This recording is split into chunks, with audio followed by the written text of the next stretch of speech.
Welcome to the show which gives you crypto confidence. We want to help you navigate the sometimes confusing world of blockchain and cryptocurrencies and make smart, informed choices as a consumer. Brought to you by the marketing communications team at Blocksparks.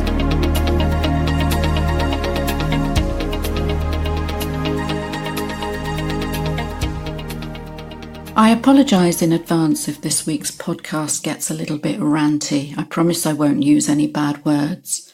But I've just had another one of those conversations with a no-coiner who's formed their opinions about cryptocurrency primarily from equally misinformed mass media sources.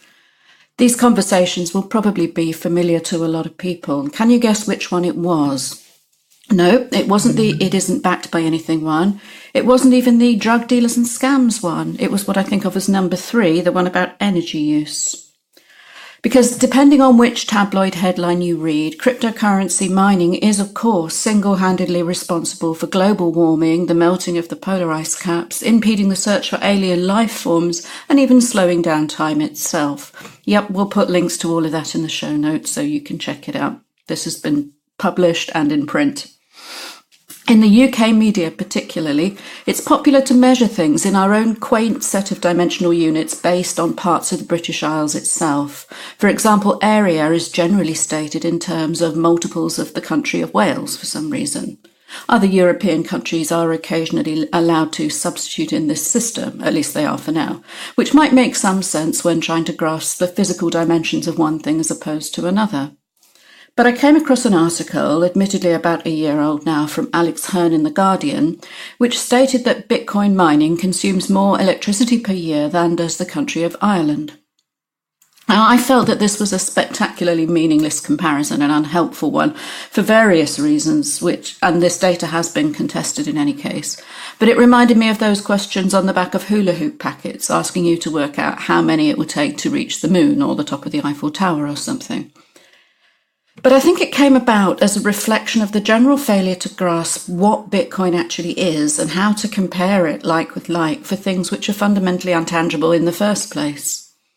For example, another report in my newsfeed more recently from Nature made a different stab at comparing the apples and oranges. They reported that independent researchers Max Kraus and Tabat Tolomayat calculated it takes about 17 megajoules of computer power to generate the equivalent of $1 in Bitcoin. By comparison, it takes 5 megajoules to mine $1 worth of gold and 7 megajoules to mine an equivalent value of platinum. Okay, so that's scientific fact being reported there as results. But what do the headlines scream once this is reported by a secondary source? Bitcoin costs twice as much energy to mine as platinum or gold. Shock horror. And further proof that Bitcoin is, of course, an environmental nightmare. But hang on a moment. This is perhaps understandable confusion, making the assumption that mining is the same thing, whether you're talking about extracting metals from the ground or performing proof-of-work consensus hashes to generate blockchain transactions. I guess the crypto industry is responsible for this confusion to some extent in the first place for repurposing the phrase mining. I've written about this on the Blocksparks blog, and I don't think it's a very helpful phrase because it's so easily misunderstood. It definitely doesn't encompass the fact that mining in a proof-of-work sense means the processing of every single transaction on the network, not merely the generation of each new individual coin. Even the Nature article quoted conflates mining directly with the production of crypto, which isn't quite accurate. So to enable a fair comparison, you'd have to add in every cost associated with the storage, insurance and transport of gold bullion, for example, globally. I've no idea how to figure out that information as to actual quantities of precious metals routinely shipped around the world. I suspect this only happens in large amounts when occasional interbank settlements are necessitated, and they probably don't shout about that very publicly, as you might imagine.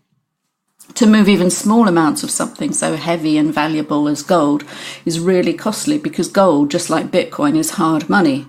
If it's lost or stolen, then that's an irretrievably done deal.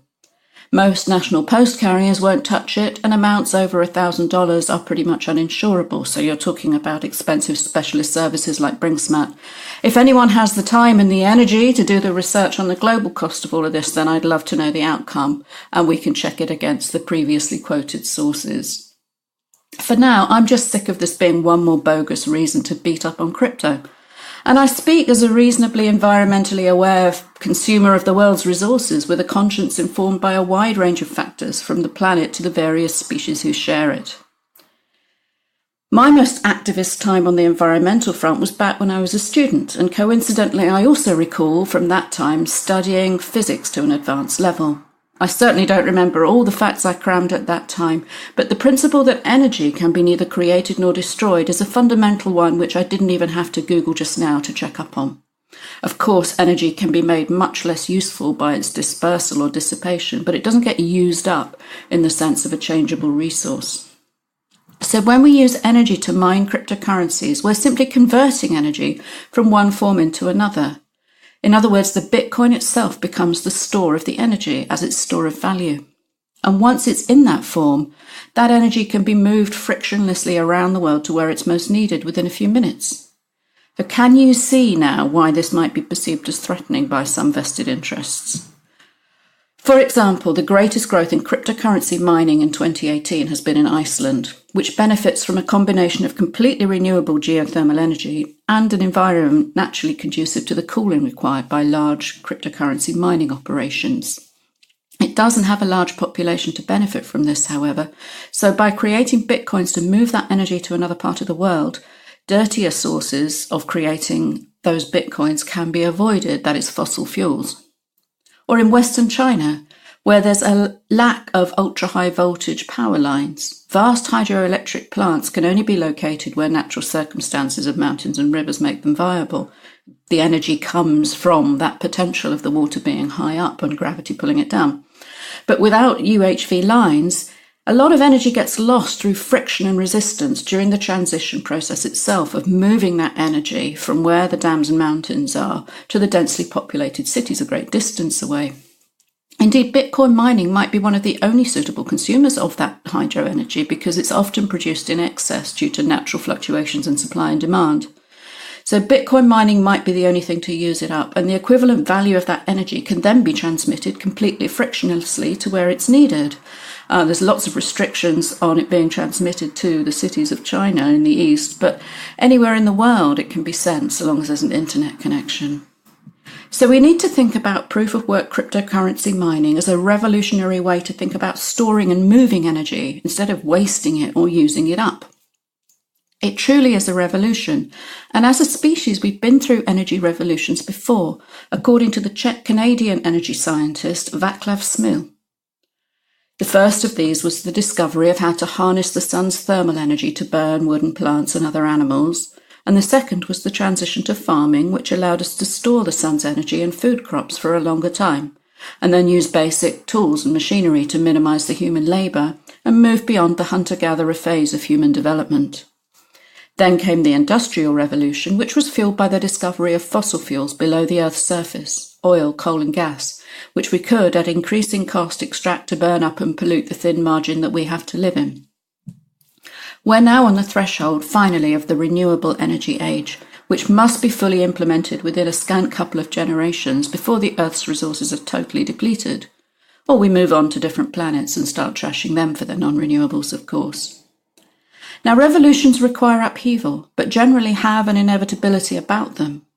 In this case, there are many factors, including the coincidence of communications technology and the Internet of Things, and the growth of decentralization, an economy of knowledge that's shared, not centralized.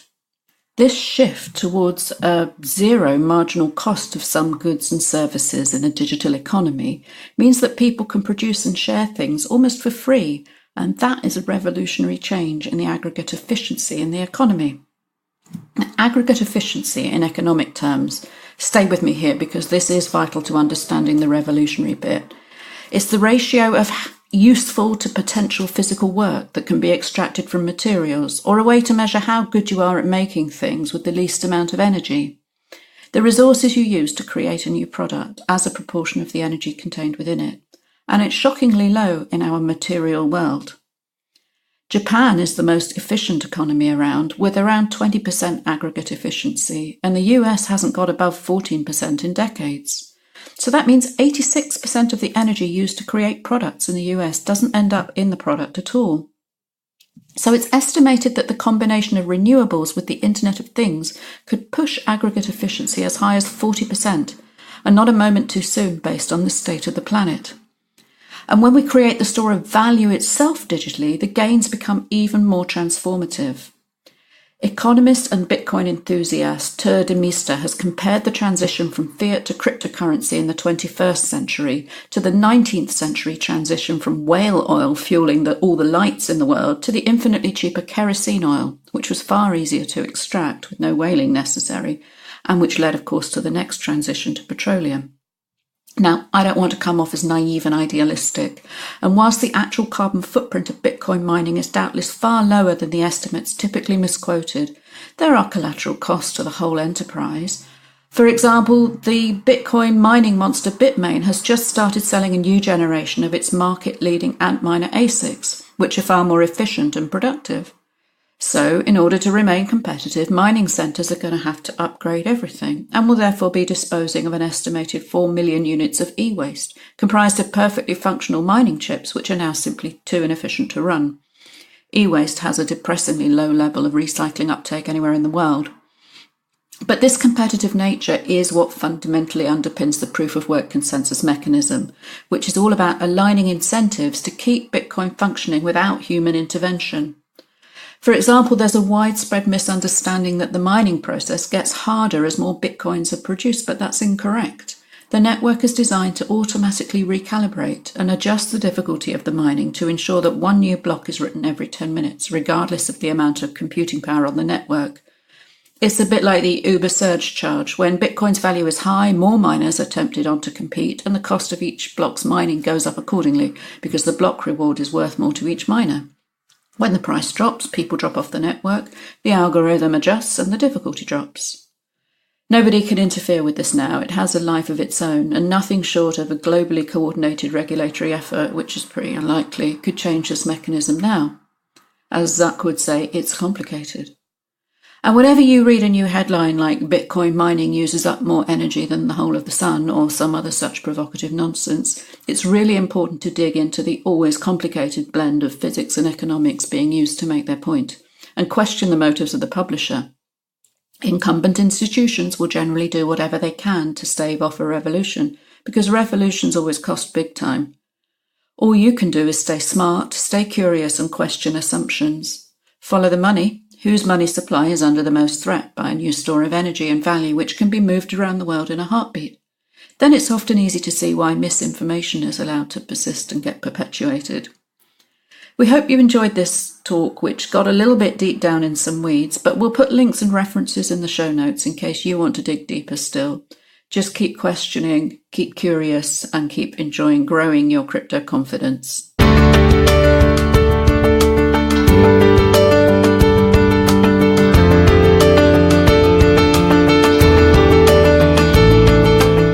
It's fantastic to get feedback from our listeners. We really do appreciate it. And this week we got a question as well, which I'd like to try and answer. It was from Alex Hern in London, who wanted to know about books for learning about and understanding blockchain and cryptocurrencies. So I wanted to give a couple of recommendations to Alex and that other people might find helpful as well at this time of year. But first of all, just a caveat, I'd like to say that books are fantastic as concentrated forms of knowledge. We can learn so much from books. They represent a real kind of distillation of an author's thinking, often over a period of time. And I love buying books and reading books and owning books. However, in this space, they are not the only way to learn. And I would recommend keeping up as well with things like podcasts, blogs, even micro format stuff like Twitter and social media, if you can get through the noise to the signal, simply because this space moves so fast. And it's quite difficult to get a book written that isn't going to date by the time it hits the shelves. Certainly on the technological front, if you want to stay up with that, books maybe aren't the best place. Now, for principles and understanding, books are, of course, fantastic. And in a previous episode, we talked to Matthew Aaron from the Crypto 101 podcast. And he has got a new book out called The Everyday Guide to Cryptocurrencies. Well, it's actually Johnny's guide, because Johnny is their eponymous character who goes on his little journey into crypto, and you can go with him. So it's just a reminder, we do still have a copy of that to give away to a listener, or for a listener to give on to someone else. It's a really, really good starting place for putting all of this stuff into context, into a story, and being able to follow along with Johnny's journey yourself if you're just getting started. So please have a look at the show notes to episode 6. We'll put a link in the show notes here just to remind you how you can get your hands on a copy of that for free yourself, and that the most perfect primer you would need to get started. Now, after you've gone on Johnny's journey with him and you want to understand the principles a little bit deeper, there's a couple of other books I thought it's also worth recommending, especially at this time of the year. Things that have come out recently as well. The first is by Don and Alex Tapscott, and it's a book called The Blockchain Revolution: How Technology Behind Bitcoin is Changing Money, Business and the World. Now, this is an important book because it goes way beyond Bitcoin and cryptocurrencies to look at the blockchain technology and how that can be applied to so many different paradigms in life. They look at everything from digital identities to logistics industries to record keeping to sovereignness. I mean, it's really, really interesting to dig into this with them. They approach it very journalistically, looking at case histories, going and talking to people who are actually creating these systems, and all underpinned by this secure, tamper-evident blockchain ledger. It's just basically showing what the implementation of that technology in different spheres of life can do to change and disrupt it. So really, really recommend having a read of that. It's very accessibly written. You certainly don't need to understand anything deeply technical about Bitcoin or crypto to enjoy reading this. So it's a great gift for anybody, a great journey to go on with anybody else. And another book that came out this year, which I'd also like to recommend if somebody's putting a Christmas list together, is The Bitcoin Standard by Saif Dinamous. It's The Bitcoin Standard, the decentralized alternative to central banking. Now, this is really all about Bitcoin, written from a strong maximalist perspective, but it does dig into the history of money itself and is very good for understanding what money is and how it came about, from seashells to beads to metals, to the way that economic growth has happened globally, and the way that gold has played an important role in that throughout history. And it basically sets out the argument that Bitcoin is the new gold, that it is the only hard currency that we will ever have. It's the only global currency, and that it's what should be replacing gold as the international standard, as a store of value and network for settlement between large financial institutions. Most doesn't see Bitcoin being used to pay for coffee, but being used to underpin more local and off-chain kinds of networks of currency. So I think if you read all three of those, you would have a very sound understanding and grounding in cryptocurrency, blockchain, Bitcoin, and everything else you need. So those are the ones I'd recommend. And thanks very much, Alex, for that question.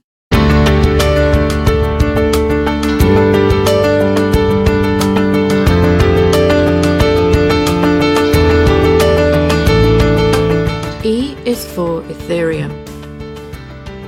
Well, for B, we defined Bitcoin, so it seems only fair to look at Ethereum for the letter E, especially as last time we learned about decentralization. Created by Vitalik Buterin in 2014, Ethereum is an open-source decentralized platform that focuses on smart contracts and executing the code of decentralized applications, dApps. It not unambitiously sets out to be a true world computer, replacing the highly centralized world of cloud servers with thousands of global nodes instead. Ethereum took the technology behind Bitcoin and substantially expanded its capabilities, including the idea of conveying contractual states via its transactions. It's a whole network with its own browser, language, and payment system. Ethereum runs on its own currency called Ether, abbreviated to ETH or ETH, and the currency is often erroneously called Ethereum too. Ether has become the second largest cryptocurrency by market cap, though its value has dropped a lot over the course of 2018 from all-time highs in December and January. Significantly, it enables users to create decentralized applications on Ethereum's blockchain, and the creation of other tokens on its protocols, including the ERC20 protocol, which is the backbone of the majority of other traded crypto tokens and initial coin offerings. Perhaps the most important difference between the two projects is that Ethereum's internal code is Turing complete, which means that literally everything can be calculated on it. Theoretically, that is, as long as there's enough computing power and time to do so. Bitcoin doesn't have that capability. But you don't have to worry about that in the day-to-day use of crypto.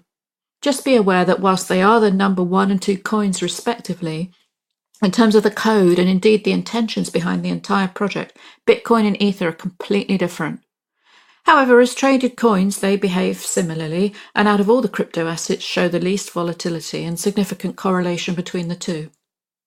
It's important not to get confused by this, and remember that while Bitcoin has established itself as a relatively stable and most successful cryptocurrency to date, Ethereum is a multi-purpose platform, with its digital currency Ether being just a component of its smart contract applications. They're what make it really interesting.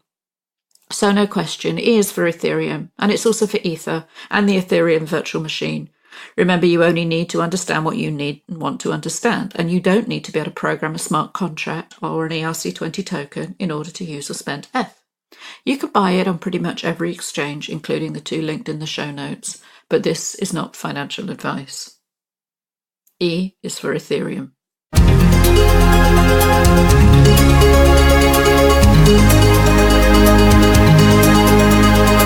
You just listened to a brand new episode of the Crypto Confidence Podcast. Thank you so much for your time and attention.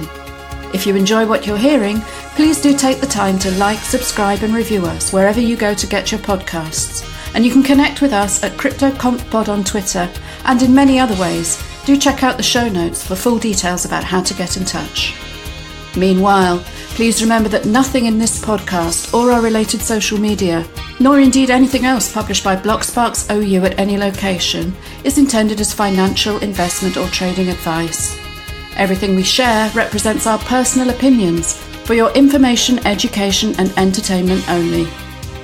You should not make any decisions based on anything we share with you, not without undertaking independent due diligence and consultation with appropriate professional advisors.